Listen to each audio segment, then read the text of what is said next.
আসসালামু আলাইকুম রহমতুল্লাহি ওবরাকাত ডিয়ার লার্নার্স। এই পর্যায়ে আমাদের খুবই গুরুত্বপূর্ণ একটি ক্লাস বা লেসন রয়েছে, সেটা হচ্ছে পার্টস অফ স্পিচ। আপনারা জানেন যে প্রতিটা জিনিসের একটা বেসিক অবস্থান রয়েছে। সুতরাং কোনো ব্যক্তি যদি একেবারে শুরু থেকে বা শূন্য থেকে 0 পয়েন্ট থেকে বেসিক জিনিসগুলো শিখতে শিখতে উপরের দিকে ওঠে, তাহলে অবশ্যই তার ভিতরে শেখার ক্ষেত্রে একটা আগ্রহ থাকে, অথবা তার শিখতে গিয়ে যে একটা দুর্বলতা সেটা আর থাকে না। কিন্তু যখন তার বেসিকটা দুর্বল থাকে তখন তার প্রতিটা পদে পদে দুর্বলতা কাজ করে। তো সেই হিসেবে আজকের যে অপশনটা আমরা আপনাদের সম্মুখে দেখাবো, পার্টস অফ স্পিচ, এটা হচ্ছে ইংলিশের জগতে একটা বেসিক লেভেলের অপশন। অর্থাৎ একেবারে সেই ক্লাস 5 থেকে শুরু করে এগুলা শুরু হয়। কিন্তু দুঃখজনক হলেও সত্য যে আমরা পড়ালেখা এক কথায় শেষ করে ফেলি, তারপরও আমাদের এই পার্টস অফ স্পিচ বা বেসিক যে জিনিসগুলো থাকে সেগুলো আমরা পারি না, বা একটা অবহেলিত নজরেই দেখি। কেমন একটা পারি না ভাব তৈরি হয়, কারণ আমরা শেখার মতো করে শিখিনি। এটাই হচ্ছে আমাদের মূল সমস্যা। সুতরাং বেসিক স্ট্রং করার স্বার্থে আজকের ভিডিওটা খুবই গুরুত্বপূর্ণ, কারণ এগুলো যদি আপনি দুর্বল থাকেন তাহলে অনেক ক্ষেত্রেই আপনি অটোমেটিক্যালি দুর্বল হয়ে যেতে পারেন। তো সেই হিসেবে আমি বলবো যে আজকের এই ভিডিওটা কমপ্লিটলি দেখার জন্য, এবং প্রয়োজনে খাতা কলম নিয়ে বসতে পারেন। কোনো জিনিস যদি লিখে রাখা প্রয়োজন মনে করেন তাহলে সেটা লিখেও রাখতে পারেন। এটা একান্তই আপনার ব্যক্তিগত ব্যাপার। তো চলুন আমরা আজকের অপশনগুলো একটু দেখে নিই। পার্টস অফ স্পিচ মোট হচ্ছে 8 প্রকার। আমাদের সাথে সাথে একটু কি করবেন, সায় দেবেন। এই যে প্রথম লাইনটা যদি আমরা ধরি, এইটা পার্টস অফ স্পিচ কত প্রকার, তাহলে আমরা বলবো যে পার্টস অফ স্পিচ 8 প্রকার। কোন 8 প্রকার? এই যে 8 প্রকার আছে, এই 8 প্রকার। এখন যদি বলি যে পার্টস অফ স্পিচ কাকে বলে, তাহলে সংজ্ঞাটা আমরা এভাবে দেব যে সেন্টেন্সের মধ্যস্থিত প্রতিটি ওয়ার্ডকে এক একটি পার্টস অফ স্পিচ বলে। আবার বলি, যদি কেউ আপনাকে জিজ্ঞেস করে যে পার্টস অফ স্পিচ কাকে বলে, তাহলে আপনি বলবেন যে সেন্টেন্সের মধ্যস্থিত প্রতিটি ওয়ার্ডকে এক একটি পার্টস অফ স্পিচ বলে। যদি বলা হয় পার্টস অফ স্পিচ কত প্রকার, বলে দিবেন 8 প্রকার। কি কি? এই কি বলতে গিয়ে noun, pronoun, adjective, verb, adverb, preposition, conjunction, interjection, এই 8 প্রকার হচ্ছে পার্টস অফ স্পিচ। তো এখন আমরা আপনাকে এর বিস্তারিত দেখাবো। তো সেই হিসেবে চলুন আমরা একটু বিস্তারিতটা দেখে নেই। এই যে 1 নম্বরে যে আছে নাউন, এটার ব্যাখ্যা দেব, তারপরে প্রোনাউনের ব্যাখ্যা দেব। এভাবে আমরা এই যে 8 প্রকার আছে এই প্রত্যেকটার বিস্তারিত আলোচনা করব। চলুন আমাদের সাথে থাকবেন। তো সর্বপ্রথম আমরা দেখাচ্ছি কাইন্ডস অফ নাউন। আমাদের পার্টস অফ স্পিচের 1 নম্বরে ছিল কি নাউন। তো আমরা এখানে আবার দেখতেছি যে নাউন কত প্রকার বা নাউনের প্রকারগুলো। তো নাউন প্রধানত 2 প্রকার। 1 নম্বরে হলো কনক্রিট নাউন, আর একটা হলো অ্যাবস্ট্রাক্ট নাউন। তাহলে নাউন প্রধানত কয় প্রকার? 2 প্রকার। কি কি? Concrete noun, abstract noun. তো এই যে নাউন হলো 2 প্রকার। কনক্রিট নাউনকে বলা হয়, বাংলায় যদি বলি তাহলে ইন্দ্রিয়বাচক বিশেষ্য। আর হলো অ্যাবস্ট্রাক্ট নাউন, এইটাকে বলা হয় গুণবাচক বা চিন্তামূলক বিশেষ্য। অর্থাৎ অ্যাবস্ট্রাক্ট গুণবাচক বা চিন্তামূলক বলতে কি, অ্যাবস্ট্রাক্ট নাউনটা চোখে দেখা যায় না, আর কনক্রিট নাউনটা পঞ্চেন্দ্রিয়র মাধ্যমে কি চোখে দেখা যায়। তো এখন যদি আমরা এটার একটা সংজ্ঞা বলি, তাহলে দেখেন কনক্রিট নাউনের সংজ্ঞাটা কি হয়। যেমন আমরা যদি এক কথার মধ্যে বলি তাহলে এভাবে বলবো যে যে নাউনের বাহ্যিক অবস্থিতি আছে এবং ইন্দ্রিয়ের সাহায্যে উপলব্ধি করা যায় তাকে কনক্রিট নাউন বলে। তা ইন্দ্রিয়ের সাহায্যে মানে কি, চোখ, নাক, মুখ, ত্বক, জিহ্বা, হ্যাঁ, এই জাতীয় পঞ্চ ইন্দ্রিয়ের মাধ্যমে যেগুলো আমরা উচ্চারণ করতে, দেখতে পারি, অনুধাবন করতে পারি, সেগুলোকে আমরা কি বলি, কনক্রিট নাউন বলি। আবার অ্যাবস্ট্রাক্ট নাউন কি, যেমন হি ইজ গুড, সে ভালো, এই ভালোটা কি দেখা যায় চোখে? দেখা যায় না। তাহলে এটা কি অ্যাবস্ট্রাক্ট নাউনের উদাহরণ। তো এই গেল আমাদের নাউন প্রধানত দুই প্রকার, কি কি, কনক্রিট নাউন, অ্যাবস্ট্রাক্ট নাউন। তো কনক্রিট নাউনটা আবার হলো চার প্রকার। কোন চার প্রকার? এই যে চার প্রকার, খেয়াল করবেন কি কি, proper noun, common noun, corrective noun, material noun. Concrete noun কয় প্রকার? চার প্রকার। এইটা প্রপার নাউন মানে কি, নামবাচক বিশেষ্য। কমন নাউন মানে জাতিবাচক বিশেষ্য। কালেকটিভ নাউন সমষ্টিবাচক বিশেষ্য। ম্যাটেরিয়াল নাউন মানে বস্তুবাচক বিশেষ্য। মানে বাংলা আমাদের না হলেও হয়, তারপরও বললাম আর কি। তো এই আমাদের কনক্রিট নাউন একটু লক্ষ্য করি আমরা। এই কনক্রিট নাউন যদি হয় চার প্রকার, আমাদের এই আছে অ্যাবস্ট্রাক্ট নাউন হলো এক প্রকার, তাহলে মোট কয় প্রকার? পাঁচ প্রকার। তো এই কথাটাই আমাদের এখানে বলা, টোটাল নাউন এই পাঁচ প্রকার। কি কি? কনক্রিট নাউন, অ্যাবস্ট্রাক্ট নাউন, না proper noun, common noun, collective noun, material noun, abstract noun. এই গেল আমাদের পাঁচ প্রকার কি, মানে নাউনের পরিচিতি। এইবার যদি আমরা আপনাকে প্রপার নাউন সম্পর্কে বলি যে কাকে বলে, তাহলে যে নাউন দিয়ে নির্দিষ্ট কোনো ব্যক্তি বা বস্তু বা স্থানের নাম বোঝায় তাকে প্রপার নাউন বলে। যেমন কি আছে, এই যে ঢাকা, যত পদের নাম আছে আর কি, সবগুলাই যেহেতু নামবাচক বিশেষ্য। তো একটা উদাহরণ আমরা দিতে পারি, যেমন Dhaka is a famous city, Dhaka হচ্ছে একটা প্রসিদ্ধ সিটি, তাহলে ঢাকাটা এখানে কি প্রপার নাউন। আবার কমন নাউনের যদি আমরা একটা উদাহরণ দেই, কমন নাউন কাকে বলে?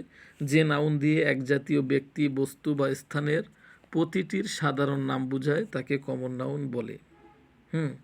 তো কমন নাউনের যদি একটা উদাহরণ দেই, তাহলে কীভাবে বলতে পারি, গার্লস আর বিউটি, মানে কি মেয়েরা সুন্দরী, বা বয়েজ আর ক্লেভার, ছেলেরা চালাক। ছেলেরা বলতে কমন বলতে কি একেবারে যত ছেলে সব বোঝানো গেল, আবার গার্লস মানে কি সব মেয়েদেরকে বোঝানো গেল, অর্থাৎ কমন করে বলা হলো এরকম। এরপরে যদি আমরা কালেকটিভ বলি, যেমন কালেকটিভ নাউন যদি আমরা বলি তাহলে এভাবে বলবো, এখানে কিন্তু একটা করে উদাহরণ দেওয়া আছে, তারপর আমি এক্সট্রা বললাম, যেমন আমিনা ইজ গুড, আমিনা ভালো, ঠিক আছে, প্রপার নাউন, এটা একটা নামবাচক বিশেষ্য। আবার common noun, the cow gives milk, গরু দুধ দেয়, তো বাংলাদেশের গরু না, এটা পৃথিবীর সব গরু, মানে কমন নিয়ে আমরা বললাম যে একটা গরু দিয়ে সব বুঝিয়ে দিলাম। আবার আওয়ার টিম ইজ গুড, আমাদের দলটা হলো ভালো, কালেকটিভ, তাহলে কালেকটিভ মানে দল কি একজনে হয়? একটু লক্ষ্য করেন, দল যদি হয়, দল কি একজনে হয়? একজনে হয় না, তাইলে কালেকটিভ মানে সমষ্টিবাচক, এর মধ্যে অনেককেই লুকায়িত আছে। আচ্ছা, এরপরে দেখি ম্যাটেরিয়াল নাউন, যেমন মিল্ক ইজ হোয়াইট, দুধ হচ্ছে সাদা। তো কালেকটিভ নাউন কাকে বলে? একটু যদি লক্ষ্য করেন, যে নাউন দিয়ে এক জাতীয় কিছু ব্যক্তি, বস্তু বা প্রাণীর সমষ্টিকে বোঝায় তাকে কালেকটিভ নাউন বলে। আবার আমরা যদি দেখি ম্যাটেরিয়াল নাউন কাকে বলে, তাহলে দেখব যে যে নাউন দিয়ে কোনো বস্তু বা পদার্থকে অখণ্ডকভাবে বোঝায় তাকে ম্যাটেরিয়াল নাউন বলে। অখণ্ডকভাবে বোঝায় বলতে আপনি কি বুঝলেন? অখণ্ডকভাবে বোঝায় বলতে ধরেন একটা বাটিতে কিছু মিল্ক আছে, দুধ আছে, তাহলে দুধের কি সবটুকুই দুধ, এমন না যে ডান পাশেরটা দুধ, বাম পাশেরটা পানি, এর পরেরটা কি মানে শরবত, আর এর পরেরটা হইলো মধু, এরকম না, টোটালটাই মানে অখণ্ডকভাবে বোঝায়। তাইলে আমাদের সংজ্ঞাটা কী ছিল ম্যাটেরিয়াল নাউনের? যে নাউন দিয়ে কোনো বস্তু বা পদার্থকে অখণ্ডকভাবে বোঝায় তাকে ম্যাটেরিয়াল নাউন বলে। ম্যাটেরিয়াল নাউনের উদাহরণ দ্য মিল্ক ইজ হোয়াইট, একটা উদাহরণ দিলাম। অ্যাবস্ট্রাক্ট নাউন, যেটা চোখে দেখা যায় না, যেমন এনিমিটি ইজ ব্যাড, শত্রুতা হচ্ছে খারাপ। এখন এই শত্রুতা কি দেখা যায়? দেখা যায় না। অর্থাৎ পৃথিবীর যত গুণ আছে সব কি অ্যাবস্ট্রাক্ট নাউনের অন্তর্ভুক্ত। এই ছিল আমাদের noun, kinds of noun. Noun পাইলাম দুই প্রকার, আবার এই কনক্রিট নাউনটা পেলাম 4 প্রকার, টোটাল এই নাউনটাকে পেলাম আমরা এই যে 5 প্রকার। হ্যাঁ, এবং ডিটেলস আমরা একটু উদাহরণ সহকারে বললাম। তাহলে আমাদের পার্টস অফ স্পিচের যে আমাদের এই ফার্স্টে যেটা আছে এখানে এই যে এই নাউনটা শেষ। তো আপনার এখন কাজ হবে কি, আপনার এই জায়গায় কাজটা হবে যে এটাকে মুখস্থ করা। এটা কি করা? মুখস্থ করা। যেমন concrete noun, abstract noun. Concrete noun কয় প্রকার? 4 প্রকার। Proper noun, common noun, collective noun, material noun. এরপরে এইটার একটা করে উদাহরণ দিবেন, এটাকে কাকে বলে কাকে বলে কাকে বলে উদাহরণ দেবেন সংজ্ঞা সহ। তারপরে টোটাল নাউনের এই বিস্তারিত পড়বেন। তাই ধরেন নাউনের উপর থেকে আপনার দুর্বলতা শেষ। এটা একটা বেসিক লেভেলের পড়া। এখন কোনো টিচার যদি আপনি অনার্সে ওঠেন আর সেখানে যদি মানে কালেকটিভ নাউন সম্পর্কে আলোচনা করে, আপনার কি কোনো দুর্বলতা থাকবে যে না এত আমি সেই ক্লাস 4-এ থাকতে পড়ে আসছি? হ্যাঁ, কোন ক্লাসে বসে পড়ছেন সেটা তো না, মানে এটা তো ক্লাস 4 বা 5 থেকেই শুরু হয় এরকম। আবার যদি একটা টিচার লেকচার দিতে গিয়ে সেখানে কমন নাউনের কথা বলে, যে কিছু কমন নাউন আছে এরকম যেটা নারী পুরুষ উভয়কেই বোঝায়, তো আপনি বুঝে ফেলবেন যে কমন নাউন কাকে বলে। আচ্ছা চলুন এরপরেরটা দেখি। পার্টস অফ স্পিচের 2 নম্বরে আমাদের যেটা ছিল সেটা হচ্ছে নাউনের পরে প্রোনাউন।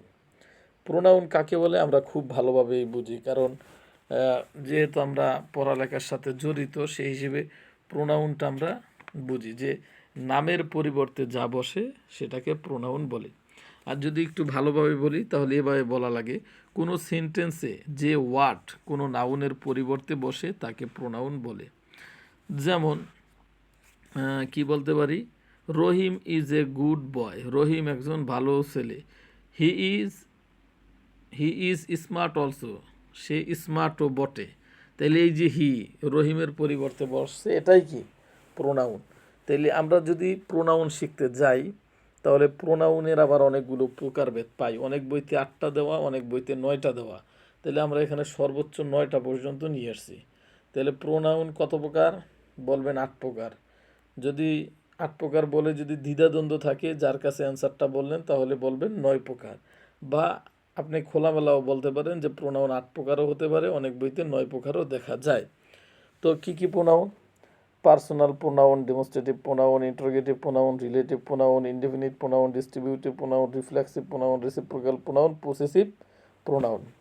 তো একটা করে উদাহরণ দেই এবং আমরা যদি আপনাকে একটু সংজ্ঞা সহ যদি বলি তাহলে আপনার আর একটু ভালো লাগতে পারে। যেমন যে প্রোনাউন ব্যক্তি বা বস্তুর পরিবর্তে বসে তাকে পার্সোনাল প্রোনাউন বলে। 1 নম্বর এইটা কি হবে? যে প্রোনাউন ব্যক্তি বা বস্তুর পরিবর্তে বসে তাকে পার্সোনাল প্রোনাউন বলে। এই পার্সোনাল প্রোনাউনের মধ্যে কি থাকে? He, she, it, I, we, you, he, she, it, they, মানে ইত্যাদি ইত্যাদি অনেক কিছুই থাকতে পারে। এক কথায় ব্যক্তি বা বস্তুর পরিবর্তে যেটা বসে সেটা পার্সোনাল প্রোনাউন হিসেবে বসে। যেমন আই ইট রাইস, এই জায়গার মধ্যে এই আইটা হচ্ছে কি? এই আইটা হলো পার্সোনাল প্রোনাউন। আবার ডেমনস্ট্রেটিভ প্রোনাউনটা হলো ওই যে ইশারা করে না, দিস, দাস, দ্যাট, দোস, এগুলোকে বলে কি? ইশারাবাচক প্রোনাউন, অর্থাৎ ডেমনস্ট্রেটিভ প্রোনাউন। যেমন দিস ইজ এ বুক, এইটা একটা বই। তাইলে এখানে ডেমনস্ট্রেটিভ প্রোনাউন কোনটা? এই দিসটা। আচ্ছা, তাহলে হোয়াট ইজ দিস, এইটা কি? ইন্টারোগেটিভ, অর্থাৎ এই ইন্টারোগেটিভ প্রোনাউন, অর্থাৎ এই যে প্রশ্ন করার জন্য যেই ডব্লিউএইচ ওয়ার্ডগুলো ব্যবহার করা হয় এরকম। তো ডেমনস্ট্রেটিভ প্রোনাউনের উদাহরণটা যদি আমরা দেই তাহলে দেব যে প্রোনাউন সংজ্ঞাটা, যে প্রোনাউন ব্যক্তি বা বস্তু বা স্থানকে নির্দেশ করে তাকে ডেমনস্ট্রেটিভ প্রোনাউন বলে। ইন্টারোগেটিভ প্রোনাউন কাকে বলে? প্রশ্ন করার জন্য সেন্টেন্সের শুরুতে যে প্রোনাউন বসে তাকে ইন্টারোগেটিভ প্রোনাউন বলে। এটা হলো সংজ্ঞা। আর হোয়াট ইজ দিস হচ্ছে উদাহরণ। রিলেটিভ প্রোনাউন কাকে বলে? দেখেন, যে প্রোনাউন দুইটি পদকে বা বাক্যকে যুক্ত করে পূর্ববর্তী নাউন বা প্রোনাউনকে বোঝায় তাকে রিলেটিভ প্রোনাউন বলে। যেমন হুইচ বুক ইজ বেটার, কোন বইটি কি, মানে বেটার মানে ভালো। তাইলে হুইচের সাথে যুক্ত আছে কি, মানে সম্পর্ক যুক্ত করলো বইতে, অর্থাৎ বইয়ের সাথে হুইচ যুক্ত, হুইচ বুক কোন বইটি, রিলেটিভ তৈরি করলো এরকম আর কি। তো চলুন এর পরেরটা আমরা দেখি। পরেরটা হচ্ছে ইনডেফিনিট প্রোনাউন। আমরা জানি যে ডেফিনিট আর্টিকেল আর একটা ইনডেফিনিট আর্টিকেল ওরকম। তাইলে এইটার সংজ্ঞা যদি আমরা বলি তাহলে কি বলবো? যে প্রোনাউন ব্যক্তি বা বস্তুকে অনির্দিষ্টভাবে বোঝায় তাকে ইনডেফিনিট প্রোনাউন বলে। যেমন সামওয়ান ইজ কামিং, কে যেন আসতেছে। সামওয়ান ইজ কামিং মানে কি, কে যেন আসতেছে। তাইলে আবার সামসেই মানে কি, সামসেই কেউ কেউ বলেন। এই যে কেউ কেউ বলেন, কে বলেন মানে চিনি না তো কেউ রে। এই যে সামওয়ান ইজ কামিং, কে যেন আসতেছে। তাইলে এই যে আসতেছে কি, এটা আমরা জানি না, অনির্দিষ্ট। এটাই বলা যে যে প্রোনাউন ব্যক্তি বা বস্তুকে অনির্দিষ্টভাবে বোঝায় তাকে ইনডেফিনিট প্রোনাউন বলে। এরপর হচ্ছে ডিস্ট্রিবিউটিভ, অর্থাৎ ডিস্ট্রিবিউট করে। ডিস্ট্রিবিউট করে মানে কি, ওই যে ভাগাভাগি করে বা ডিস্ট্রিবিউশন বলে না, ভাগ করে দেওয়া বলে। যেমন ইজ দিয়ে কি বলে, ইচ বয় ইজ গুড, প্রতিটা ছেলে কি ভালো। তাহলে ইজ এসে কি করলো, ইজ এসে প্রত্যেকটা ছেলেকে আলাদাভাবে কি পৃথক পৃথকভাবে কাউন্ট করলো। তো এই জাতীয় অনেকগুলো শব্দ থাকে, যেমন ইচ থাকে, ইদার থাকে, এভরিওয়ান থাকে, এরকম। যদি সংজ্ঞা বলি তাহলে কি বলবো ডিস্ট্রিবিউটিভ প্রোনাউনের, যে প্রোনাউন একাধিক ব্যক্তি বা বস্তুর প্রত্যেককে আলাদাভাবে বোঝানোর জন্য ব্যবহৃত হয় তাকে ডিস্ট্রিবিউটিভ প্রোনাউন বলে। চলেন এরপরে রিফ্লেক্সিভ প্রোনাউনটা দেখি। রিফ্লেক্সিভ প্রোনাউন মানে হলো, এটার আগেই বলি আমরা সংজ্ঞা, যে প্রোনাউন কর্তা বা নিজেকে বা আপনকে বোঝানোর জন্য ব্যবহৃত হয় তাকে রিফ্লেক্সিভ প্রোনাউন বলে। যে প্রোনাউন কর্তা নিজেকে বা আপনকে, একই কথা, যে প্রোনাউন কর্তা নিজেকে বোঝানোর জন্য ব্যবহৃত হয় তাকে রিফ্লেক্সিভ প্রোনাউন বলে। যেমন রাইট ইউর সেলফ, নিজের লেখা নিজে লেখো। একটু লক্ষ্য করি, রাইট ইউর সেলফ মানে কি, তুমি নিজে নিজে লেখো বা নিজের লেখা নিজে লেখো। যদি বলেন আই রাইট মাই সেলফ, তাইলে হবে কি, আমি নিজে নিজে লেখি, এরকম। এরপরে হচ্ছে রেসিপ্রোক্যাল প্রোনাউন মানে কি, এই যে আমরা সংজ্ঞাটা আগে বলি, যে প্রোনাউন দুই বা তার বেশি ব্যক্তির মধ্যে পারস্পরিক সম্পর্ক প্রকাশ করে তাকে রেসিপ্রোক্যাল প্রোনাউন বলে। যেমন ইচ আদার, ওয়ান অ্যানাদার, এই জাতীয়। যেমন say sorry to each other, একে অপরকে সরি বলো, একে অপরকে কি বলো, সরি বলো। তাইলে টু ইচ আদার, এটা একটা কির মধ্যে পড়ে, একে অপরের মধ্যে সম্পর্ক যুক্ত করলো, এটা একটা রেসিপ্রোক্যাল প্রোনাউন। আর একটা থাকে হলো পসেসিভ প্রোনাউন। আপনারা জানেন যে একটা হচ্ছে পসেসিভ অ্যাডজেক্টিভ আর একটা হলো পসেসিভ প্রোনাউন। তো এই পসেসিভ আমরা প্রোনাউনটা দেখতেছি, যেমন হুজ পেন ইজ দিস, এই কলমটা কার, এখানে বললো যে মাইন, মাইন মানে কি আমার। আবার এই কলমটি কার, আপনি বললেন যে এই কলমটি তার, তাহলে ছেলে হলে হার, মেয়ে হলে কি, মেয়ে হলে হার, ছেলে হলে হিজ। আবার একজনে বললো এই টুপিটা কার, আপনি বললেন ইয়োর্স। হ্যাঁ, এই যে একটা পসেসিভ প্রোনাউন, আমি মনে করি এগুলো বুঝতে পেরেছেন যে আমাদের এটাকে কি বলে। প্রোনাউন হলো কয় প্রকার, 9 প্রকার। কি কি উদাহরণ সহ সংজ্ঞা সহ এটা দিলাম। জাস্ট এই সিরিয়ালটা আপনার মুখস্থ থাকতে হবে, এবং মুখস্থ থাকার পরে ব্রেনে যদি আপনার ঢুকে পড়ে বা বসে যায় তখন আর আপনার কোনো টেনশন হবে না। তাহলে পার্টস অফ স্পিচের যে 2 নাম্বার অপশনটা আছে প্রোনাউন, এটাও আমাদের গভীরভাবে শেষ। অর্থাৎ প্রোনাউনের উপরেও আপনি কি পারদর্শিতা অর্জন করে নিলেন। প্রোনাউন কি, প্রোনাউন কত প্রকার, প্রোনাউন কিসের আগে বসে, ইত্যাদি ইত্যাদি সবই বলা আছে। এরপরে আমরা যেটা দেখব সেটা হচ্ছে অ্যাজেক্টিভ। অনেকে অ্যাডজেক্টিভ বলে, অনেকে অ্যাজেক্টিভ বলে, যেটাই বলেন অ্যাডজেক্টিভ।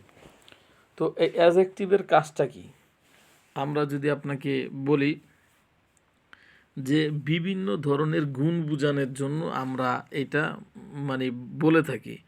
যেমন যদি আমরা সংজ্ঞা আকারে বলি অ্যাজেক্টিভের, তাহলে আমরা বলতে পারি যে সেন্টেন্সের মধ্যস্থিত যে ওয়ার্ড দ্বারা কোনো নাউন বা প্রোনাউনের গুণ, দোষ, পরিমাণ, অবস্থা, সংখ্যা বোঝায় তাকে অ্যাজেক্টিভ বলে। অ্যাজেক্টিভের সংজ্ঞা আর কি, কেউ যদি জিজ্ঞেস করে অ্যাজেক্টিভের সংজ্ঞা কি, তাহলে বলবেন কোনো নাউন বা প্রোনাউনের দোষ, গুণ, অবস্থার যদি বুঝায় তাহলে তাকে অ্যাজেক্টিভ বলে, অর্থাৎ গুণ। তো অ্যাজেক্টিভ প্রধানত আমরা দেখি adjective of quality, adjective of quantity, adjective of number, adjective of মানে প্রোনোমিনাল অ্যাজেক্টিভ, এই 4 প্রকার। আচ্ছা, আগে আমরা এই 4 প্রকারটা দেখি। তাহলে অ্যাজেক্টিভ অফ কোয়ালিটি মানে কি, গুণবাচক বিশেষ্য। অ্যাজেক্টিভ অফ কোয়ান্টিটি মানে পরিমাণবাচক বিশেষ্য। অ্যাজেক্টিভ অফ নাম্বার মানে হলো সংখ্যাবাচক বিশেষ্য। এই অ্যাজেক্টিভ অফ নাম্বারকে আবার নিউমিরাল অ্যাজেক্টিভও বলে, নিউমিরাল অ্যাজেক্টিভ বলে। আর একটা হলো প্রোনোমিনাল অ্যাজেক্টিভ মানে কি সর্বনাম বিশেষণ, এরকম। তাইলে এবার আমরা চলুন একটু উদাহরণ দিয়ে দিয়ে দেখি। কোয়ালিটি মানে he is a good boy, সে একটা ভালো ছেলে, এখানে অ্যাডজেক্টিভ হলো গুড, মানে এটা একটা গুণ। আবার হি হ্যাজ 5 পেন, ওই যে পিই এখানে একটা এন দিয়ে দেন, এই পেন, এনটা লেখা হলো না, এই ধরেন একটা দিয়ে দিলাম pen. He has many pens, এসও লাগবে এখানে, মেনি পেন্স মানে অনেক কলম আছে তার, এরকম। তাইলে তার কি আছে, অনেক কলম আছে, pens, he has many pens. তাহলে এটা একটা পরিমাণ বুঝাইলো, কীরকম কলম আছে, অনেক কলম আছে। যদি আমরা আপনাকে স্থায়ীভাবে এর স্বার্থে মানে সংজ্ঞা সহ বলি, তাহলে কোয়ালিটির সংজ্ঞাটা আগে বলি, যে অ্যাডজেক্টিভ কোনো নাউন বা প্রোনাউনের দোষ গুণ এবং অবস্থা প্রকাশ করে তাকে অ্যাডজেক্টিভ অফ কোয়ালিটি বলে। যেমন he is a good boy. Quantity যদি বলি, যে অ্যাডজেক্টিভ কোনো বস্তুর পরিমাণ প্রকাশ করে তাকে অ্যাডজেক্টিভ অফ কোয়ান্টিটি বলে। এখন এই পরিমাপ যদি আমরা বলতে চাই, পরিমাপ বলতে পরিমাণ, তাহলে মেনি, মাস, সাম, লিটল এই জাতীয় অনেক শব্দ আমাদের ব্যবহার করা লাগে। তাহলে হি হ্যাজ মেনি পেন্স, এই গেল। Adjective of number, he has 5 pens, number মানে সংখ্যা বোঝায়, কয়টা কলম আছে তার, 5টা কলম আছে। তাহলে এই জায়গার মধ্যে কি হলো, এটা নাম্বার বুঝালো, মানে এই যে 5 হলো কি এই জায়গার মধ্যে অ্যাডজেক্টিভ অফ নাম্বার। তো অ্যাডজেক্টিভ অফ নাম্বার সংজ্ঞাটা যদি আমরা বলি, যে অ্যাডজেক্টিভ দিয়ে সংখ্যা এবং গুণের ক্রম বা অবস্থান বোঝায় তাকে অ্যাডজেক্টিভ অফ নাম্বার বলে। মানে এইটার উপরে ভর করেই আপনি বলে দিতে পারবেন যে এইটা দিয়ে কি বোঝায়। পরে আছে সর্বনাম বাচক বিশেষণ, যেমন প্রোনোমিনাল অ্যাডজেক্টিভ। এখন আমাদের এই প্রোনোমিনাল অ্যাডজেক্টিভটা এইটা আবার হলো কয় প্রকার, এই যে 4 প্রকার। অ্যাডজেক্টিভ মূলত কয় প্রকার, 4 প্রকার। 4 প্রকারের আবার কি দেখলাম, এই লাস্টেরটা আবার কয় প্রকার, 4 প্রকার। তো এইটা একটু দেখে নিই চলুন। তো প্রোনোমিনাল অ্যাডজেক্টিভটা হলো ডেমনস্ট্রেটিভ অ্যাডজেক্টিভ, এরপরে হলো ডিস্ট্রিবিউটিভ অ্যাডজেক্টিভ, ইন্টারোগেটিভ অ্যাডজেক্টিভ, আর হলো পসেসিভ অ্যাডজেক্টিভ। যেমন ডিস্ট্রিবিউটিভ কাকে বলে, ওই যে প্রোনাউনের মধ্যে তো শিখছেনই, জাস্ট এখানে উদাহরণটা দিলে হয়। দিস বুক ইজ ফাইন, এই বইটা খুব সুন্দর, একটা উদাহরণ হয়ে গেল। ডিস্ট্রিবিউটিভ অ্যাডজেক্টিভ মানে কি, এভরি ম্যান ইজ টল, প্রতিটা মানুষ কি লম্বা, দেয়ার মানে সেখানে। ইন্টারোগেটিভ অ্যাডজেক্টিভ মানে হুইচ পেন, কোন কলম, হুইচ পেন ইজ বেটার, কোন কলম হলো ভালো। তাহলে প্রশ্ন করলো এখানে এইটা কি অ্যাডজেক্টিভের আকারে আছে। আচ্ছা, এরপরে possessive adjective, my book is old, আমার বইটা হলো পুরাতন। তাহলে এই জায়গার মধ্যে কি পসেসিভ ব্যবহার করা হলো।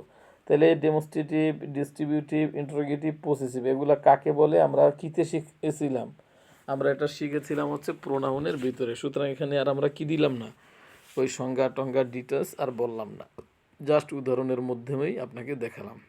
ডিয়ার ভিউয়ার্স, তাহলে আমাদের 3 নাম্বার অপশনটাও চলে গেল পার্টস অফ স্পিচের, সেটা হচ্ছে কি অ্যাডজেক্টিভ।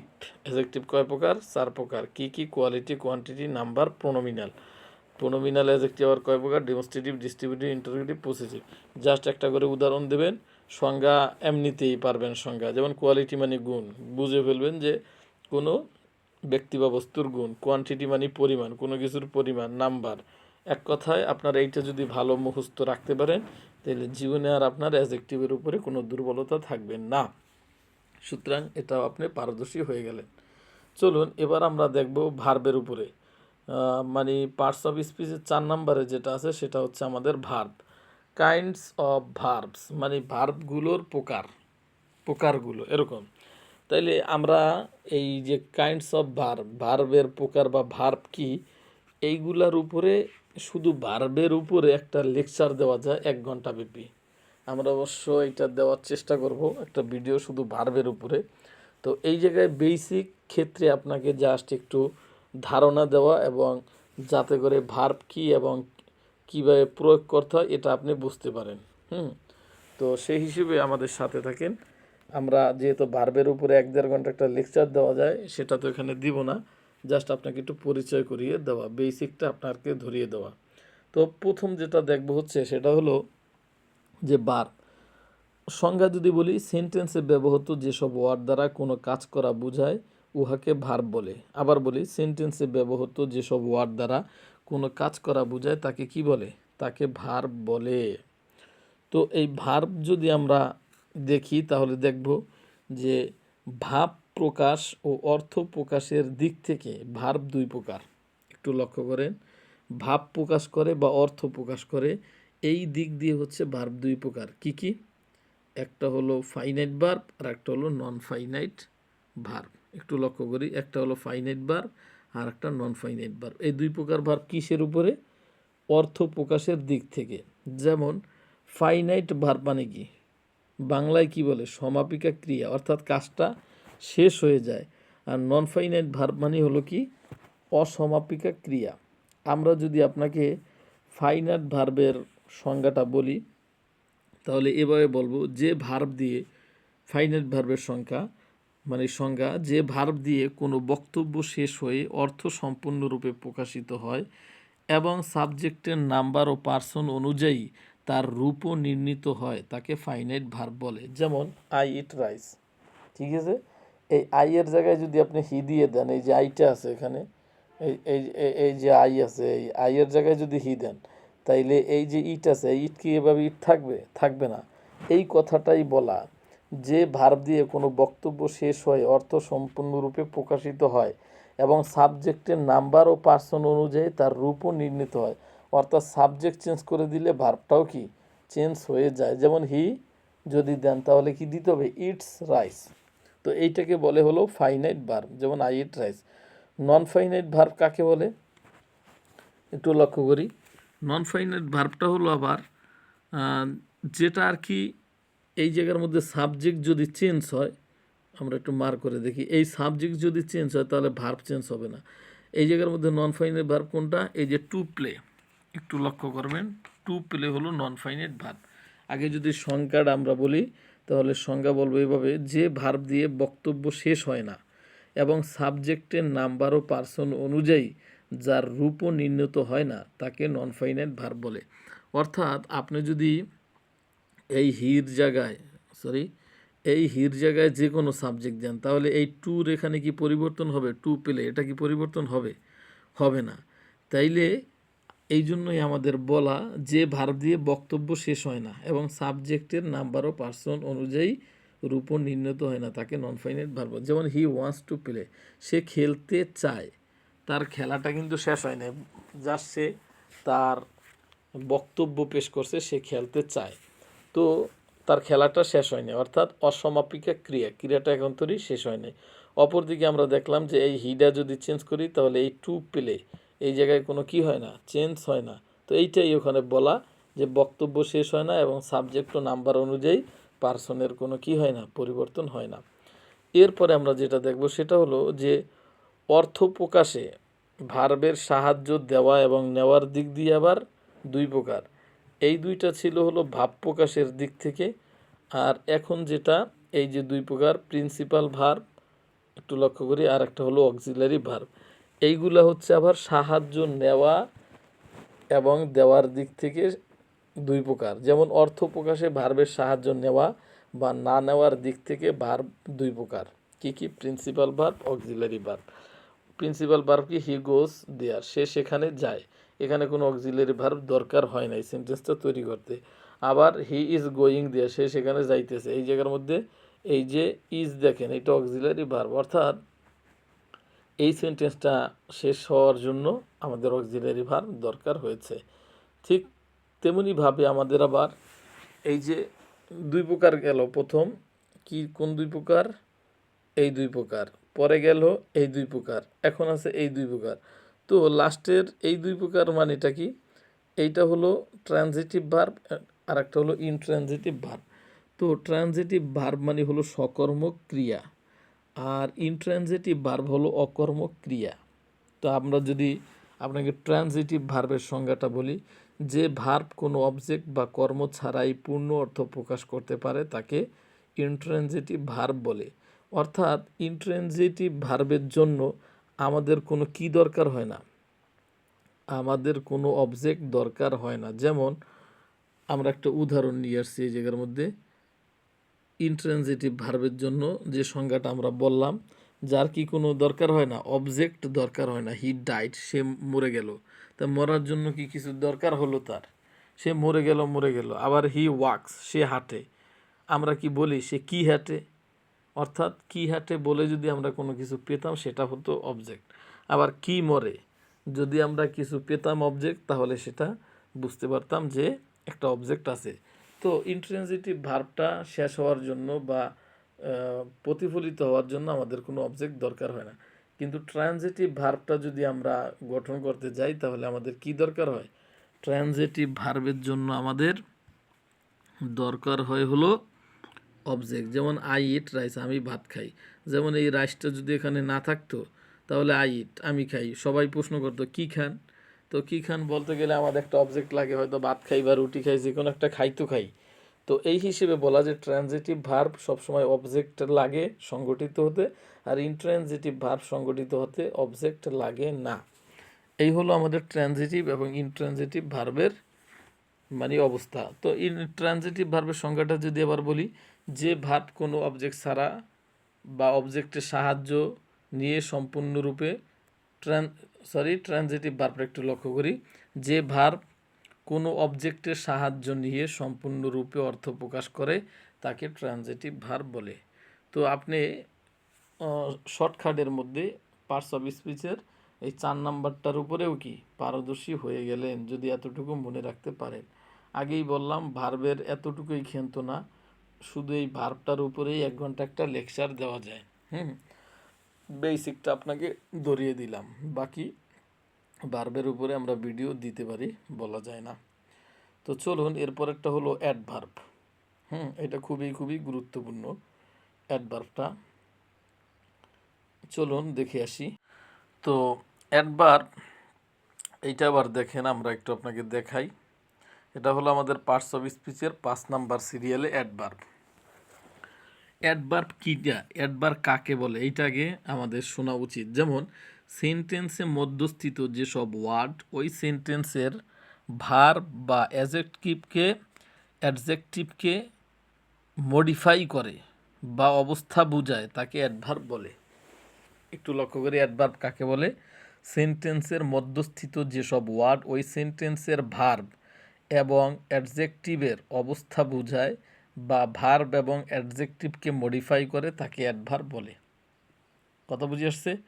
তো অ্যাডভার্ব যদি আমরা বলি তাহলে আপনাকে একটা উদাহরণ দিয়ে দেখাই। যেমন মডিফাই বলতে হি রান ফাস্ট, সে দ্রুত দৌড়ায়। তাইলে তার দ্রুতটাকে মডিফাই করলো কি ফাস্টে, সুতরাং এখানে অ্যাডভার্বটা হলো ফাস্ট, এরকম আর কি। যেমন কাম হিয়ার, এদিকে এসো। তো হিয়ার এইটা কিটা, এইটা একটা অ্যাডভার্ব, কারণ তার আশাটাকে মডিফাই করছে কি এদিকে, মানে হিয়ার, এখানে আসো। তাইলে আমরা সংজ্ঞায় কি পেলাম, যে ওয়ার্ডগুলো ভার্ব বা অ্যাডজেক্টিভকে মডিফাই করে তাকে কি বলে, অ্যাডভার্ব বলে। তো চলুন অ্যাডভার্বের আমরা কতগুলো উদাহরণ দেখি। অ্যাডভার্ব সাধারণত 4 প্রকার, 1 2 3 4। কি adverb? Simple adverb, relative adverb, interrogative adverb, exclamatory adverb. তো এই হলো 4 প্রকার অ্যাডভার্ব। তো সিম্পল অ্যাডভার্ব কাকে বলে দেখেন, একটু লক্ষ্য করি আমরা সিম্পল অ্যাডভার্বটা আগে একটু দেখে নেই। সিম্পল অ্যাডভার্ব যে অ্যাডভার্ব একটি মাত্র ওয়ার্ড বা সেন্টেন্সকে মডিফাই করে তাকে সিম্পল অ্যাডভার্ব বলে। একটি মাত্র ওয়ার্ড বা সেন্টেন্সকে মডিফাই করে তাকে সিম্পল অ্যাডভার্ব বলে। যেমন এখানে একটা উদাহরণ দেওয়া। হ্যাঁ, এরপরে আমাদের এই সিম্পল অ্যাডভার্বটা আবার হলো কয় প্রকার? 4 প্রকার। না, সিম্পল অ্যাডভার্বটা আবার আমরা এখানে 7 প্রকার দেখাবো আপনাকে। আগে আমাদের এই রিলেটিভ অ্যাডভার্বটা একটু বলি আগে। রিলেটিভ অ্যাডভার্বটা কি? যে অ্যাডভার্ব শুধু মডিফাই করে না, পূর্ববর্তী কোনো নাউনের সঙ্গে সম্পর্ক স্থাপন করে দুইটি সেন্টেন্সকে যুক্ত করে তাকে রিলেটিভ অ্যাডভার্ব বলে। যেমন একটা উদাহরণ দিই, আই নো দ্য টাইম, আমি জানি সময়টা, ওয়েন হি উইল কাম, যখন সে আসবে বা কখন সে আসবে। এক কথায় I know the time when he will come, আমি তার আসার সময় জানি, আমি জানি সময় কখন সে আসবে। কথা বুঝে আসছে? যখন সে আসবে তার সময়টা আমি জানি। এর ভাবার্থটা কি? এর ভাবার্থটা হলো আমি তার আসার সময় জানি। তাহলে আমরা সংজ্ঞায় কি পেলাম, যে পূর্ববর্তী কোনো নাউনের সঙ্গে সম্পর্ক স্থাপন করে, তাইলে এই ওয়েনটা এসে আমার এইটার সাথে কি সম্পর্ক স্থাপন করে দিল, এটাকেই বলে কি রিলেটিভ অ্যাডভার্ব। এরপরে ইন্টারোগেটিভ অ্যাডভার্বটা কাকে বলে? প্রশ্ন জিজ্ঞেস করতে যে অ্যাডভার্ব ব্যবহার হয় তাকে ইন্টারোগেটিভ অ্যাডভার্ব বলে। এটা একদমই ইজি। যেমন হাউ আর ইউ টুডে, এখানে একটা প্রশ্নবোধক চিহ্ন দিয়ে দেবেন। এই হাউ আর ইউ টুডে, আজকে কেমন আছেন আপনি, হোয়াটস ইউর নেম, এগুলো সব। এক্সক্লেমেটরি অ্যাডভার্ব কাকে বলে? বিস্ময় প্রকাশ করতে যে অ্যাডভার্ব ব্যবহার হয় তাকে এক্সক্লেমেটরি অ্যাডভার্ব বলে। যেমন হাউ নাইস ইউ আর, বাহ তুমি কি সুন্দর।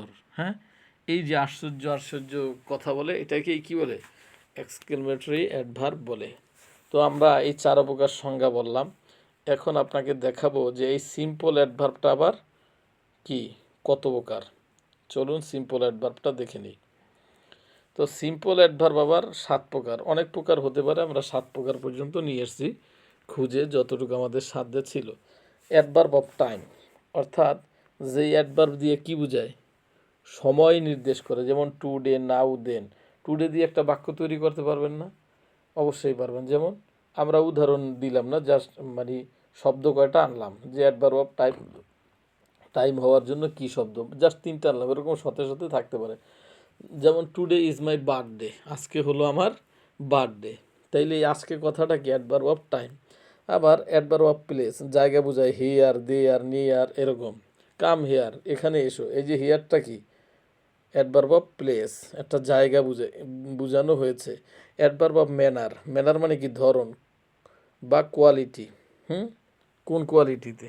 যেমন ম্যানার দিয়ে যদি আমরা বলি তাহলে কি বলতে পারি, যেমন এখানে আমরা কি দিয়ে স্লোলি, যেমন স্পিক স্লোলি, কথা বলো ধীর গতিতে, বা স্পিক লাউডলি, জোরে কথা বলো, ওয়াইজলি, জ্ঞানীভাবে, সাহসিকতার ভাবে, সাহসিকভাবে, অনেক সময় বলি না।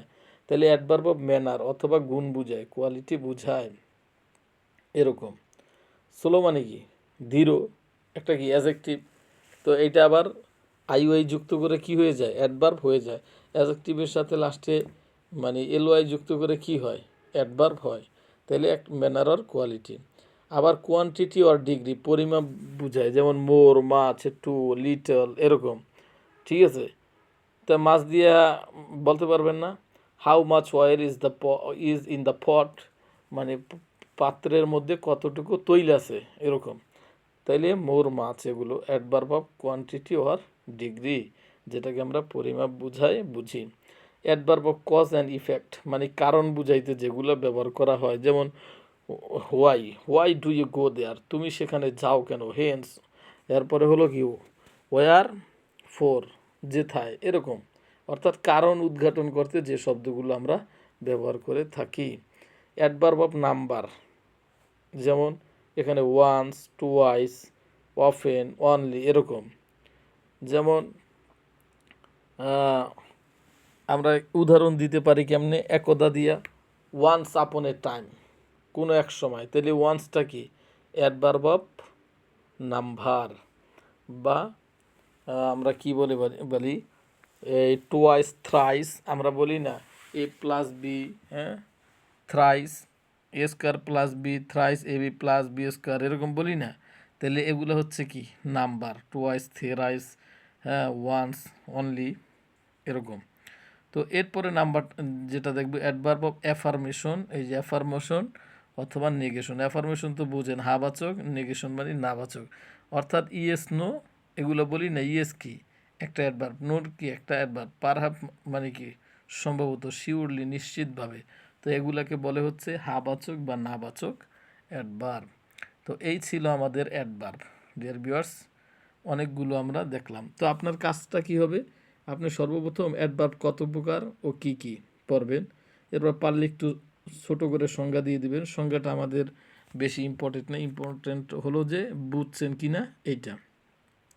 এরপর এই যে মানে সিম্পল অ্যাডভার্বের এই ধারাটা মুখস্থ করবেন। কয় প্রকার, adverb of time, adverb of place, adverb of manner আর কোয়ালিটি, এরকম 7টা মুখস্থ করে নেবেন। তাহলে অ্যাডভার্বের উপর দিকে অতি আপনার দুর্বলতা শেষ। এরপরে যেটা দেখাবো সেটা হচ্ছে প্রিপোজিশন।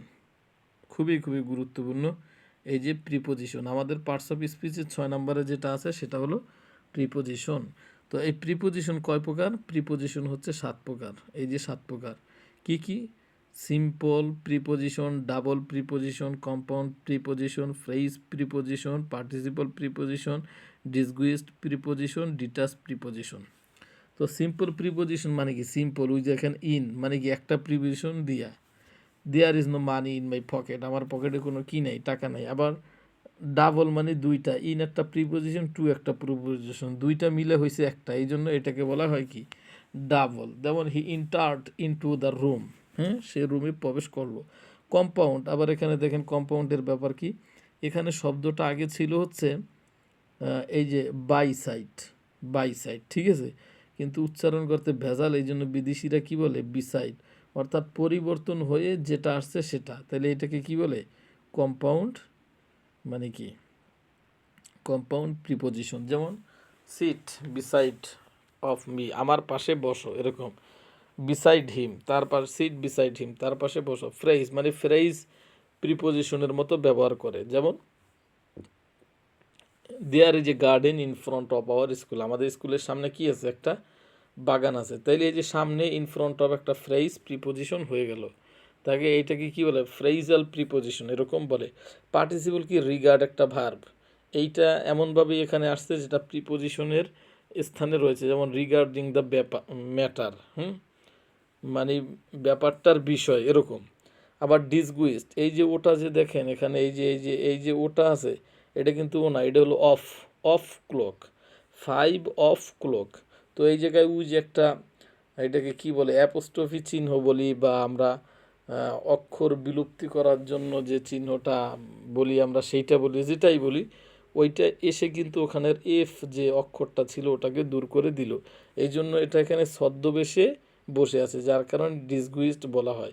5 o'clock, ঠিক আছে, অফ ক্লক না বলে 5 o'clock, উচ্চারণের সুবিধার্থে কি? 5 o'clock। তাহলে এইভাবে যে অক্ষর বিলুপ্ত করে যে প্রিপোজিশনগুলো থাকে তাকে কি বলা হয়? ডিসগুইসড প্রিপোজিশন। লাস্টে যেটা দেখবো সেটা হচ্ছে ডিটাচ প্রিপোজিশন। ডিটাচ প্রিপোজিশনটা কি? যে প্রিপোজিশনটা থাকবে সাধারণত সাথে, কিন্তু এখানে দেখেন প্রিপোজিশনটা গেছে কোথায়? একদম লাস্টে। এইটাকে বলে ডিটাচ, মানে বিচ্ছিন্ন, নিরবিচ্ছিন্ন, বিচ্ছিন্ন প্রিপোজিশন। তাহলে ওয়ার ইউ ফ্রম মানে তুমি কোথা থেকে এসেছো। কোথা থেকে মানে কি? ফ্রম হোয়ার হওয়ার কথা, কিন্তু ফ্রম হোয়ার না হয়ে কি লাস্টে চলে গেছে, এই যে পৃথকভাবে অন্য জায়গায় গিয়ে বসলো, এটাকেই কি বলে? Detach preposition. এরপরে আমরা এখানে কতগুলো প্রিপোজিশন আপনার জন্য নিয়ে আসছি, এই দেখেন। To, from, on, in, at, for, by, over, before, of, without, with, about, after, under, above, in front of, into, below, behind, towards, অনেকগুলো প্রিপোজিশন এখানে আছে। যদি মনে করেন তাহলে আপনি এগুলো শিখে নিতে পারেন। প্রিপোজিশনের উপরে আমাদের তো লেকচার আছেই, এগুলো সব ব্যবহার করা। লাস্টে আমরা যেটা দেখব পার্টস অফ স্পিচের, সেটা হচ্ছে কনজাংশন। কনজাংশনের আর প্রকার নাই, এখানে সরাসরি দিয়ে দিলাম কতগুলো কনজাংশন। একটা for, and, but, if, then, till, before, unless, until, yet, when, that, এই যে কতগুলো কি দিলাম? কনজাংশন দিয়ে দিলাম। এগুলা কথা বলতে গেলে আমাদের মানে ব্যবহার করতে হয়। যেমন ফর দিয়ে একটা সেন্টেন্স বানান তো দেখি কি হবে। He is mad for you, সে তোমার জন্য কি? পাগল। He is crazy for you, সে তোমার জন্য পাগল। এরকম প্রতিটা দিয়ে কি তৈরি করতে পারেন। তো কনজাংশনের কাজ কি ডিয়ার ভিউয়ার্স, একটু লক্ষ্য করি। আপনাদের তো সংজ্ঞা বলি না, এই দুইটা একটু সংজ্ঞাটা বলি, আবার বলবেন যে এটা তো সংজ্ঞা বলা হলো না। প্রিপোজিশনের সংজ্ঞাটা কি? প্রিপোজিশনের সংজ্ঞা যদি আমি আপনাকে বলি তাহলে বলবো, সেন্টেন্সের মধ্যস্থিত যেসব ওয়ার্ড কোনো নাউন বা প্রোনাউনের পূর্বে বসে সেই নাউন বা প্রোনাউনের সাথে ওই সেন্টেন্সের অন্য কোনো ওয়ার্ডের সম্পর্ক তৈরি করে তাকে প্রিপোজিশন বলে। আবার বলি, সেন্টেন্সের মধ্যস্থিত যেসব ওয়ার্ড কোনো নাউন বা প্রোনাউনের পূর্বে বসে সেই নাউন বা প্রোনাউনের সাথে ওই সেন্টেন্সের অন্য কোনো ওয়ার্ডের সম্পর্ক তৈরি করে তাকে প্রিপোজিশন বলে। আশা করি বুঝতে পেরেছেন। সংজ্ঞাটা জরুরি না, আমাদের প্র্যাকটিক্যাল প্রয়োগটাই কি জরুরি।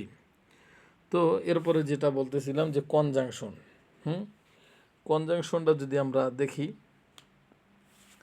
তাহলে আমরা দেখব যে কনজাংশনের আগে সংজ্ঞাটা একটু দেখা উচিত, কারণ ভিডিও তো এটা আবার সংজ্ঞা বলে দিলে এখানে থাকবে, অবশ্য লস নাই।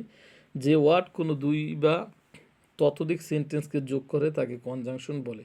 অর্থাৎ এমন একটা ওয়ার্ড যেটা দুই বা ততোধিক সেন্টেন্সকে যোগ করে, কানেক্ট করে, হ্যাঁ, তো সেটাকে আমরা কি বলি? কনজাংশন বলি।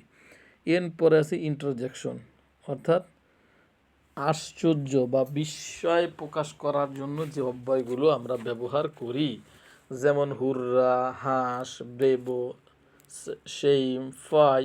হুররা মানে কি? হো, জিতে গেছে, এরকম বলে না। হাস মানে চুপ চুপ চুপ, ফাদার ইজ কামিং, বাবা আসছে। Bravo, you are smart boy. Same, ফাই মানে কি? সি সি সি। সেম মানে কি? লজ্জা। তো এগুলো কিন্তু আমরা ইন্টারজেকশনে ব্যবহার করি। যেমন আমরা যদি একটা সেন্টেন্স বলি তাহলে কি বলবো? Hurrah, we have won the game. হা বাবা, হুররা, আমরা খেলায় জিতে গেছি। এই যে একটা হইচই করে ওঠে, এইটা। আশা করি বুঝতে পেরেছেন। তাহলে আমাদের একেবারে পার্টস অফ স্পিচের লাস্টে ছিল ইন্টারজেকশন, এটা আমাদের শেষ। তো ডিয়ার ভিউয়ার্স, এটা যেহেতু আমাদের বেসিক লেভেলের ক্লাস, আমরা আরও কিছু তথ্য আপনাদেরকে দেব। সেটা হচ্ছে যে কি বলে এটাকে, এক্সট্রা, অর্থাৎ এগুলোও আপনার জানা অত্যন্ত জরুরি। কারণ আপনি ইংলিশে যদি একটু ভালো হতে চান, আপনাকে যদি কেউ বলেন তো দেখি ইংলিশ গ্রামারকে কয় ভাগে ভাগ করা হয়েছে, আপনি কিছু বলতে পারলেন না, তাহলে কি হবে? হবে না। তো 5 সেকশনস অফ ইংলিশ গ্রামার মানে কি? ইংলিশ গ্রামার 5 ভাগে ভাগ করা হয়েছে। কথা বুঝে আসছে? অর্থোগ্রাফি মানে কি? বর্ণোপকরণ, অর্থাৎ এই ভাগের মধ্যে, এই 1 নাম্বার ভাগটার মধ্যে কি বর্ণ নিয়ে আলোচনা করা হয়। ইটিমোলজি মানে কি? পদপ্রকরণ, পদ তো আমরা বুঝি, সেই পদ নিয়ে আলোচনা করা হয়। সিনট্যাক্স, বাক্যপ্রকরণ, বাক্য নিয়ে আলোচনা করা হয়। পাংচুয়েশন, বিরাম চিহ্ন নিয়ে আলোচনা করা হয়। প্রোসোডি, ছন্দপ্রকরণ। অর্থাৎ ইংলিশ টোটাল গ্রামারটাকে 5 ভাগে বিভক্ত করেছে। এর মধ্যে এইটা একটা বিভাগ, এইটা এইটা এইটা এইটা আলাদা আলাদা এক একটা বিভাগ। এখানে আলোচনা করা হয় এক একটা জিনিস নিয়ে। তো আপনাকে এখানে আমরা অর্থোগ্রাফি, বর্ণ নিয়ে আলোচনা করলাম না, জাস্ট আপনাকে ধরিয়ে দিলাম যে ইংলিশ গ্রামারকে 5 ভাগে ভাগ করা হয়েছে। কি কি? এই সিরিয়ালটা মুখস্থ রাখবেন। এটা আপনার একটা বেসিক লেভেলের কি নলেজ, এটা থাকা জরুরি। আচ্ছা, এরপর আমরা দেখি ভাওয়েল। ভাওয়েল কি? এ, ই, আই, ও, ইউ, এই 5টাকে ভাওয়েল বলে। বাকি 26টা অক্ষরের কয়টা থাকে? 21টাকে কি বলে? কনসোনেন্ট। সেমি ভাওয়েল কাকে বলে? ডব্লিউ এবং ওয়াইকে সেমি ভাওয়েল বলে, কারণ এই দুইটা কি ভাওয়েলের মতো মাঝে মধ্যে আচরণ করে থাকে। যেমন আপনাকে বলা হলো ভাওয়েল কয়টি, আপনি বললেন কি এই যে 5টি ভাওয়েল। যেই বললো যে সেমি ভাওয়েল কয়টি, আপনি আর বলতে পারেন না। সুতরাং এটা একটা বেসিক লেভেলের জ্ঞান যে সেমি ভাওয়েল 2টি, ডব্লিউ এবং ওয়াই। যদি বলে কেন সেমি ভাওয়েল, যে এই ডব্লিউ এবং ওয়াইও কি মাঝে মধ্যে ভাওয়েলের মতো আচরণ করে, ফলে এই দুটাকে সেমি ভাওয়েল বলে। যেমন বয়, টয়, স্লো, কাউ, হাউ, হ্যাঁ, এরকম। এরপরে হলো সিলেবল। সিলেবল মানে কি? খুবই খুবই গুরুত্বপূর্ণ একটাই। সিলেবল মানে হলো বাক্যাংশ। বাক্যের অংশকে কি বলে? সিলেবল বলো, বাক্য যোগ অংশ। আমরা যদি আরেকটু ডিটেলস বলি তাহলে এভাবে বলবো যে, সংজ্ঞা যদি বলি সিলেবলের, তাহলে এইভাবে বলতে হয়: ওয়ার্ড বা শব্দের যতটুকু অংশ ভাওয়েলের সাহায্য নিয়ে একবারে উচ্চারণ করা যায় তাকে সিলেবল বলে। আবার বলি, ওয়ার্ড বা শব্দের যতটুকু অংশ ভাওয়েলের সাহায্য নিয়ে একবারে উচ্চারণ করা হয় তাকে সিলেবল বলে। যেমন পেন, মাঝখানে কি আছে? ই আছে, হ্যাঁ, এটা একটা সিলেবল। এটাকে কি বলে? Monosyllable. DI, die, die syllable মানে কি? ওয়া, এই দেখেন ওয়া, আবার টার। এখানে কয়টা সিলেবল? 2টা সিলেবল। ওয়া একটা সিলেবল, টার আর একটা সিলেবল। ওয়াটার মানে ওয়াটার, 2টা সিলেবল এখানে যুক্ত। আবার ট্রি বা ট্রাই সিলেবল, 3টা সিলেবল। যেমন মে, ডি, আবার কেল, মেডিকেল। অর্থাৎ আমরা সংজ্ঞায় কি বলেছিলাম? যে ওয়ার্ড বা শব্দের যতটুকু অংশ ভাওয়েলের সাহায্য নিয়ে একবারে উচ্চারণ করা যায় তাকে সিলেবল বলে। তাহলে মে, এম ই, মে, ভাওয়েলের সাহায্য নিয়ে একবার উচ্চারণ করলাম মে, এইটা একটা সিলেবল। ডিআই, ভাওয়েলের সাহায্য নিয়ে ডিআই উচ্চারণ করলাম, ডি আর একটা সিলেবল। সি এ এল, মেডিকেল, এই কেল আর একটা সিলেবল। আশা করি বুঝতে পেরেছেন। এরপরে দেখেন পলি সিলেবল মানে কি? 4টা সিলেবল। পু, পু, লে, শোন। অর্থাৎ প্রত্যেকটা ভাওয়েল নিয়ে একত্রে যতটুকু অংশ উচ্চারণ করা যায় সেটাকে এক সিলেবল বলে। অর্থাৎ এখানে সিলেবল আছে কয়টা? 4টা। ওইটাও বেসিক লেভেলের একটা জ্ঞান। এরপরে দেখব যে প্রোনাউন্সিয়েশন অফ ভাওয়েলস। একটু লক্ষ্য করি আমরা, ভাওয়েলের উচ্চারণগুলো আমরা বিভিন্নভাবে হতে দেখি। যেমন আপনাকে যদি আমরা উদাহরণ দেই, একটু লক্ষ্য করেন, এই যে ম্যান আছে, এখানে যদি বাংলায় লেখেন তাহলে ম্যান রে বাংলায় লেখলে কী হবে? জফলা দিতে হবে না একটা, ম্যান লিখতে, ময় জফলায় আকার ন ম্যান। আবার দেখেন ডি এ, ডে, এই জায়গার মধ্যে আবার কি আসলো? এই যে ডে, এই দেখেন একার আসছে। তো আগেরটা কি ছিল? এই যে ময় জফলা ন ম্যান। তো এখানে আসছে কি? জফলা। আবার এই ডেতে আসছে কি? একার। ঠিক আছে।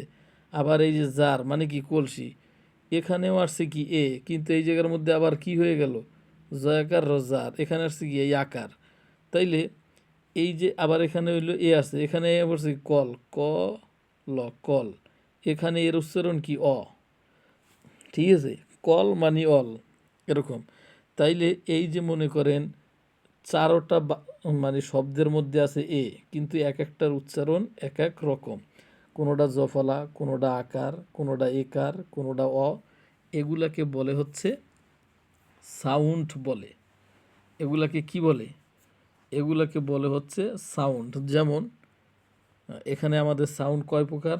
এই দেখেন, short sound 1 number, long sound, middle sound, broad sound. এই যে ম্যান, এইটা কি সাউন্ড? Short sound. ডে কি? Long sound. জার কি? Middle sound. কল কি? Broad sound. তাইলে আমাদের ভাওয়েলের উচ্চারণ এই 4ভাবেই হয়: short sound, long sound, middle sound, broad sound. সর্বোচ্চ কয়ভাবে হয়? 4ভাবে। তাইলে ম্যান জফলা আইসা কি হয়েছে? এই শর্ট সাউন্ড। আবার এই ডে, এখানে এ একার আইসা কি হয়েছে? এই যে ডে আসছে, কি সাউন্ড? Long sound. জার, এখানে আসছে এর মানে বাংলা লেখলে আকার হয়, এ মানে আকার, জার, এটা কি হয়েছে? Middle sound. কল, এখানে হয়েছে কি? All, broad sound. আশা করি বুঝতে পেরেছেন যে ব্যাপারটা কি। তাইলে এই ম্যান শর্ট সাউন্ড কোথায় গেল আমাদের? Short sound, long sound, middle sound, broad sound. এইটা মানে এইটা শর্ট সাউন্ড মানে কি? শর্ট সাউন্ড মানে হ্রাস স্বর, মানে একেবারে শর্ট, যেমন ম্যান, কোনো টান নাই। লং সাউন্ড মানে দীর্ঘস্বর, একটু টান দিয়ে বলতে হয়, যেমন ডেই।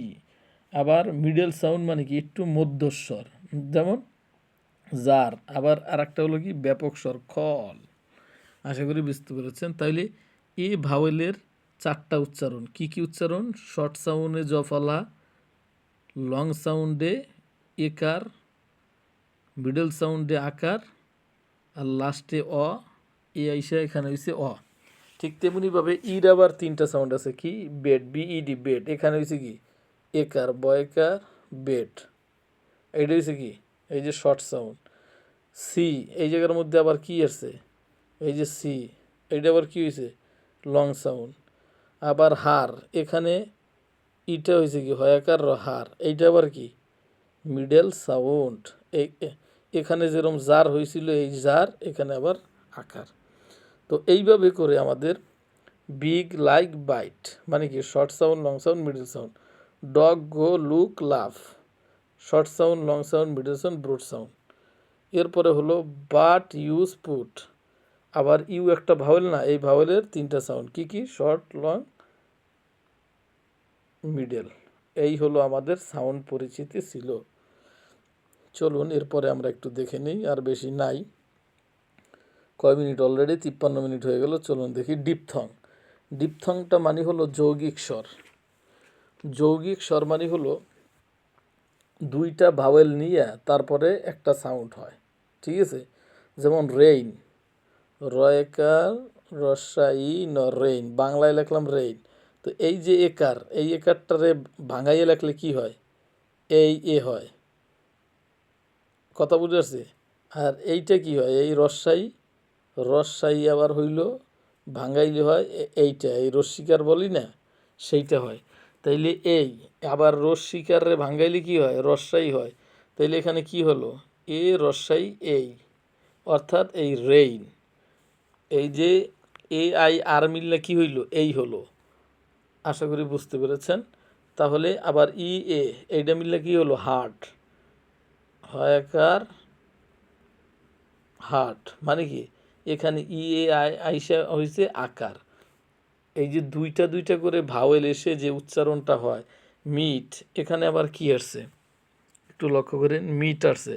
মিট মানে কি? মিট মানে হলো, সরি এই জায়গার মধ্যে মিটটা এভাবে না দিয়ে অন্যভাবে দেন, MEAT মিট, তাহলে বেশি ভালো হবে। ঠিক আছে? তো এই জায়গার মধ্যে এসে আবার কি হয়েছে? দিগিকার হয়েছে। তো এইভাবে মাউথ ও, সরি এই জায়গার মধ্যে ও ইউ, এইটা কি হয়েছে? মাউ মানে আউ, আউ। এই জায়গার মধ্যে ও ইউর উচ্চারণ কি? আউথ, মাউথ।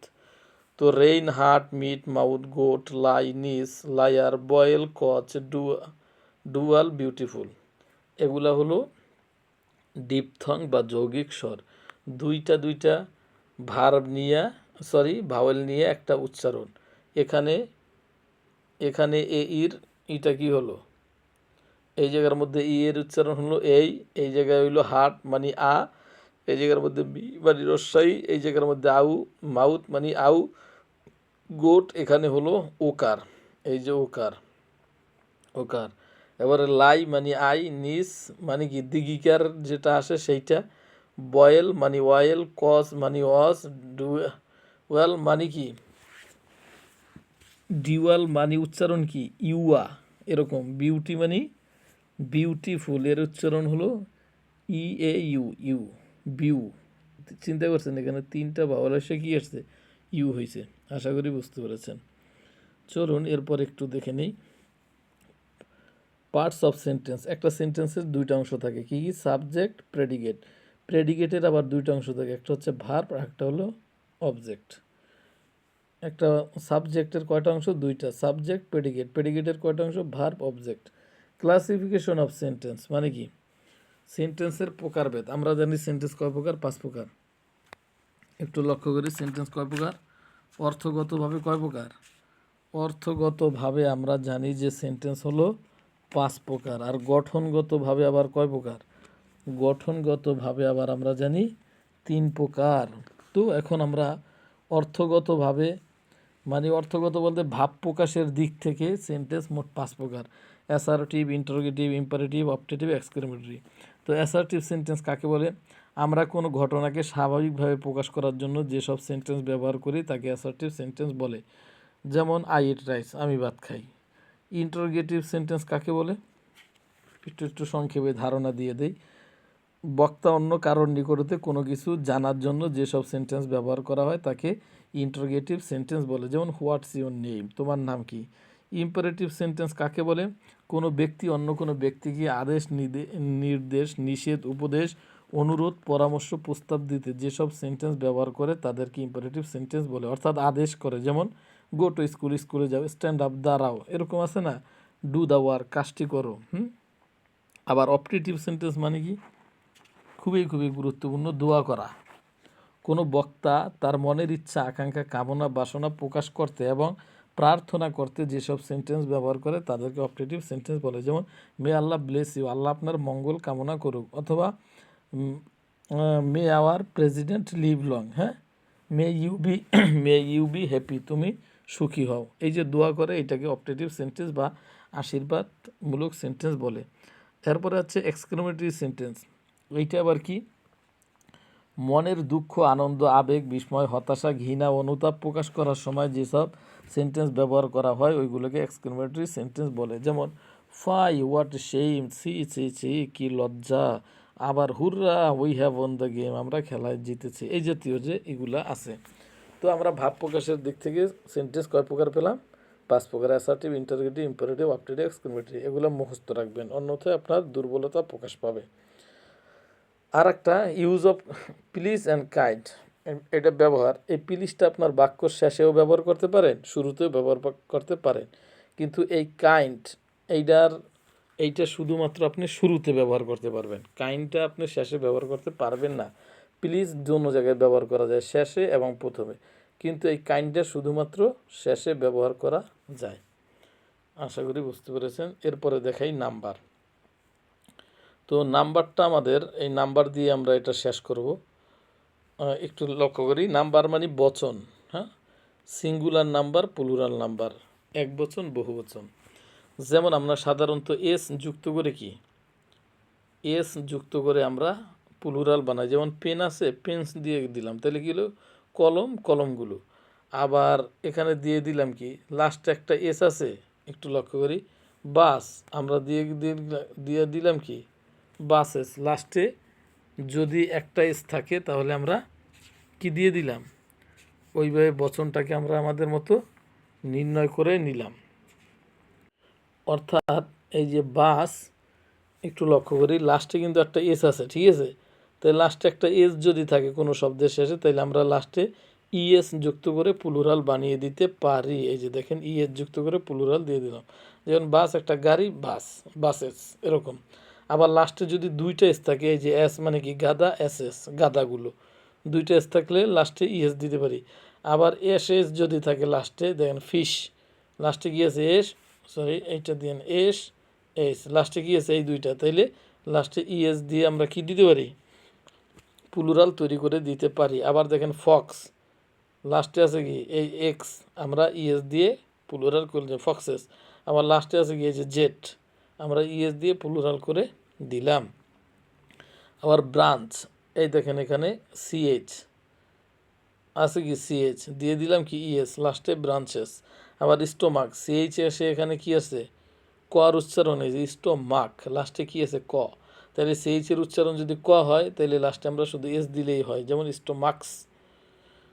এরপরে ফ্লাই, দেখেন এই ওয়াইয়ের বাম পাশে কি আছে একটা কনসোনেন্ট, যদি এরকম বাম পাশে কনসোনেন্ট থেকে থাকে তাহলে আমরা ওয়াইটাকে তুলে, একটু লক্ষ্য করি, ওয়াইটাকে তুলে আমরা আই দেব, এরপরে লাস্টে ইএস দিয়ে দেব, ফ্লাইস। হ্যাঁ, ওয়াইটাকে তুলে আমরা আই দিয়ে ইএস দিয়ে দিলেই কি হয়ে যায়। আবার দেখেন বয়, ওয়াইয়ের পরে মানে বাম পাশে কি আছে ভাওয়েল, যদি এরকম ভাওয়েল থাকে তাহলে আমরা শুধু এস দিলেই হবে। আবার দেখেন লাস্টে এফ আছে, এফ এর পরিবর্তে এই যে শব্দটা দেখেন এফ আছে, এফ এর পরিবর্তে আমরা কি দেব, ভি দেব, ভির পরে ইএস দিলেই কি আমাদের প্লুরাল হবে। কাফ মানে বাসুর, কাপস মানে বাসুরগুলো। আবার লাস্টে কি আছে ইএফ, তো এফ এর জায়গায় আমরা ভি দিব, তারপরে ইএস দিয়ে দিলাম, এই এফটা মানে কি এই ইএফ এর জায়গায় এই ভি দিলাম, লাস্টে ইএস দিলেই কি প্লুরাল হবে। আবার দেখেন এখানে ভাওয়েল আছে, ভাওয়েলের পূর্বে কি আছে কনসোনেন্ট, এখানে ইএ মানে ইএস দিলেই হিরো, হিরোজ, রেডিও। আবার এখানে কি আছে ভাওয়েলের পূর্বে আছে ভাওয়েল, জাস্ট আমরা এখানে একটা এস দিলেই হয়ে গেল প্লুরাল। এরপরে আবার কিছু শব্দ আছে জাস্ট মানে লাস্টে মানে মাঝখানের ভাওয়েল চেঞ্জ করেই কি সিঙ্গুলার প্লুরাল হয়। যেমন ফুট মানে পায়ের পাতা মানে ফিট, পায়ের পাতাগুলো। লাউস মানে উকুন, লিস মানে কি উকুনগুলো। অর্থাৎ শব্দের ভিতরে চেঞ্জ করেই কি পরিবর্তন করা যায়। আবার অক্স, অক্সিজেন মানে সার, সারগুলো। Boatman, boatman, singular plural. আবার হ্যান্ডফুল, লাস্টে ফুল থাকলে শেষে এস দিয়েই কি আমরা প্লুরাল তৈরি করতে পারি। ডিয়ার ভিউয়ার্স, এই ছিল আমাদের আজকে বেসিক লেভেলের পার্টস অফ স্পিচ। তার পাশাপাশি আমরা আবার এক্সট্রা একটু ধারণা দিয়ে দিলাম। কোনো তথ্যই কোনো টপিক্সের উপরে একজন শিক্ষক পরিপূর্ণ দিতে পারে না, তবে ম্যাক্সিমামটা দেওয়ার চেষ্টা করে বা বেসিক জিনিসটা ধরিয়ে দেওয়ার চেষ্টা করে, বাকিগুলো নিজেদের শিখে নিতে হয়। সেই হিসেবে বলবো যে আপনাকে আমরা সর্বোচ্চ ধারণা দেওয়ার চেষ্টা করেছি পার্টস অফ স্পিচের, পাশাপাশি আমরা এক্সট্রা কিছু তথ্য শেষের দিকে দিয়েছি। আপনি এগুলো সব ব্রেনের মধ্যে নিয়ে আসেন, দেখবেন ইংলিশের উপর থেকে আপনার যে একটা দুর্বলতা আছে সেই দুর্বলতা থাকবে না। এভাবে আস্তে আস্তে টুকিটাকি শিখতে শিখতে আপনি কোনো এক সময় পারদর্শী হবেন, তখন আর ইংলিশে আপনার কোনো রকমেই ভীতি কাজ করবে না। ধন্যবাদ। খাতা কলম নিয়ে বসবেন, আস্তে আস্তে লিখবেন, পড়বেন, শিখবেন। আপনি কিনা 10 মিনিট যা বললাম সেগুলো নোট করলেন, আর একদিন 20 মিনিট নিয়ে বসলেন, একদিনেই যে সব পারতে হবে এরকম না। একটানা পড়ালেখা করলে এটাকে কি বলে বিরক্তি ভাব আসে, অবসাদ চলে আসে। সুতরাং ধীরে ধীরে পড়বেন, অবশ্য মাথার মধ্যে সব নিয়ে আসবেন, কোনো না কোনো উপকার অবশ্যই অবশ্যই হবে। আর আপনার মনে রাখতে হবে পার্টস অফ স্পিচের দুর্বল থাকা মানে কি অনেক কিছুর উপরেই দুর্বল থাকা। এই জন্য খুব ভালোভাবে শিখবেন। সবাইকে ধন্যবাদ।